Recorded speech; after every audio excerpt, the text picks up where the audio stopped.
Bismillahirrahmanirrahim. Wa an Abdullah bin Umar radhiyallahu taala anhuma, dari sahabat Abdullah bin Umar radhiyallahu taala anhuma, qala Rasulullah sallallahu alaihi wasallam, Rasulullah sallallahu alaihi wasallam bersabda, al wala'u luhmatun kaluhmatin nasabi, la yuba'u wa la yuhabu. Al wala'u, seorang budak yang merdeka, itu luhmatun kaluhmatin nasabi, sebagai atau memiliki hubungan seperti hubungan nasab. La yuba'u wa la yuhabu, tidak dijual belikan dan juga tidak dihibahkan. Rawul Hakim min tariqi Syafi'i an Muhammad ibn al-Hasan an Abi Yusuf wa sahahu Ibnu Hibban wa alawul Baihaqi.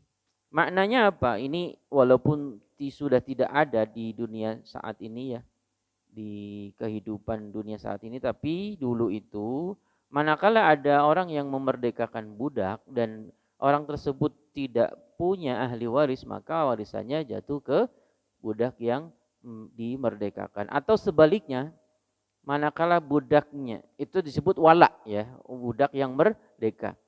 Atau sebaliknya, manakala seorang budak tersebut setelah merdeka dia berusaha punya harta, berusaha dan kemudian punya harta dan meninggal, maka orang yang memerdekakan disebut mu'tikun, itu juga punya hak waris. Mu'tik ya. Jadi orang yang memerdekakan budak itu mu'tik. Kalau dalam kitab Matan Ar-Rahbiyah, ya kitab khusus bab faraid, khusus yang membahas tentang ilmu waris, itu dijelaskan ya, dirumuskan, artinya disederhanakan. Penyebab orang mendapatkan waris, satu, hubungan nasab, ya hubungan nasab, kemudian silsilah keturunan, ya orang tua dan anak dulu ya, anak dulu, kemudian orang tua, karena yang paling dekat dengan mayit. Kemudian karena penyebab kedua, karena apa? Pernikahan, ya suami atau istri. Kumaha upami tos cerainya cerai hidup? Ya enggak, kan sudah tidak ada hubungan pernikahan yang sah. Jadi jangan mengharap-harap punten gitu ya, ke pasangan yang sudah tidak ada hubungan pernikahan. Anaknya gimana? Ya anaknya kan masih punya hubungan kandung gitu. Ya jelas anaknya punya hak waris gitu. Jadi mohon punten ini ya penjelasannya. Misalkan ada seorang laki-laki menikah dengan perempuan, punya anak 3, ya 2 laki-laki 1 perempuan, kemudian cerai. Ini menikah lagi. Nah, ketika laki-laki tersebut meninggal, ya yang dapat waris adalah anaknya dan istri yang saat itu, yang maksudnya yang sah. Walaupun dengan istri yang sah itu tidak punya anak, dan istri yang sah itu hanya mendapatkan 1/8 karena yang meninggal itu punya anak dari hubungan dengan istri yang pertama gitu. Paham ya Pak ya? Bukan berarti kan dengan istri yang sekarang gak punya anak. Iya, tapi yang meninggalnya sudah punya anak ya. Ingkana lahu walad. Jadi jelas kalau ada anak itu ya anak yang punya hubungan kekuatan. Terus gimana kalau punya, misalkan kalau dengan yang istri kedua juga punya anak, ya itu dibagi nanti dilihat. Dan ini harus dijelaskan secara detail ya. Punten ya. Mohon maaf, biasanya atau barangkali ada terjadi di kasus nyata. Ada orang laki-laki menikah dengan istri pertama, punya anak tadi seperti itu. Udah pada rumah tangga. Terus karena istri yang pertama meninggal, nikah lagi. Ya, punya anak. Usianya kan beda jauh dengan istri yang pertama gitu. Anak-anak dari anak dengan istri yang muda tadi.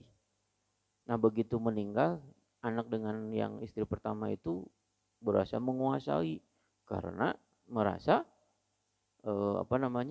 ya punya waris dan ada hubungan dengan pokoknya orang tua yang dulu lah gitu. Nggak bisa seperti itu. Tetap anak dengan istri yang kedua atau istri yang ketiga itu juga punya hak yang sama, punya hak waris. Itu, Pak. Nah, ini memang kadang repotnya itu secara teknis ketika ada gonogini di situ. Maksudnya ketika dengan istri pertama membangun rumah bareng-bareng gitu. Atau misalkan suaminya itu tanah suaminya dari warisan orang tuanya, bangunannya bareng-bareng, dagang bareng sama istri yang pertama, bangun bareng-bareng gitu. Itu gimana pembagian? Pembagiannya ya di situ disitulah perlunya apa ya? Bicara pelan-pelan, musyawarah yang baik ya. Musyawarah yang baik menjelaskan bahwa ini sejarahnya begini, begini, begini. Berarti secara haknya itu ya suami juga masih punya hak untuk menempati rumah tersebut. Tidak ujuk-ujuk anaknya main usir saja ke bapaknya, mentang-mentang bapaknya sudah menikah dengan istri yang baru. Bukan begitu caranya. Jadi gimana ya musyawarahkan gitu. Sebab ya banyak yang apa namanya cerita ke kami maksudnya. Ya secara hitungan waris kemarin tuh bagi bagian sekian, setengah sekian gitu gampang, Mbak. Ya nu repotnya pami aya gitu masa model. Ini dulu bareng sama ibu-ibu gitu. Itu harus hati-hati gitu. Hati-hati manakala sebenarnya di situ ada hak orang lain gitu. Sebenarnya di situ ada hak orang lain dan kita kayak asal menempati saja tanpa memberitahu ke orang lain tersebut gitu atau ke ahli warisnya secara langsung gitu.